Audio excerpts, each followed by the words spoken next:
তার পিছনে দুইবারই হাঁকান যায়, কাশিয়াবাড়ি পর্যন্ত কোনো আজানের কেউ অপেক্ষা থাকবে না।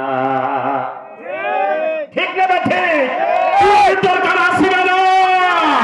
এই কোরআনটা দেশ চলবে কারা কারা ছাড়া আল্লাহ কি দেখা? নারে তাকবীর! বাবাজিরা আমার ভাই আমার কাল লাগান, আল্লাহর বান্দারা, কুরআনুল কারীম যখন পাস হয়ে যাবে, আইন যখন পাস হয়ে যাবে, বিডিআর লাগবে না। যখন একটা করে যদি আনসার পাঠানো হয়, বিডিআরের ভয়, পুলিশের ভয়, এমন ভাবে ভয় ঢুকে যাবে, মুসলমান মসজিদে জায়গা পাবে না। এমন যাবে যায়, বাড়ির থেকে যায় দেখবে অনেক মসজিদে যায় ভাবির পেটিকোট পরে বসে আছে, তাড়াহুড়ো করে যা বসে আছে, কারণ পুলিশের ভয় বড় ভয়।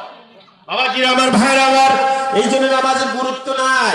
আর যদি সরকারি বিধান হয়, বলেন তো দেখি, আজকে যদি আইন যদি সংসদে পাস হয়, ও কর্মচারীরা, ও মাস্টারেরা, ও ডিসি সাহেবেরা, ও ওসি সাহেবেরা, ও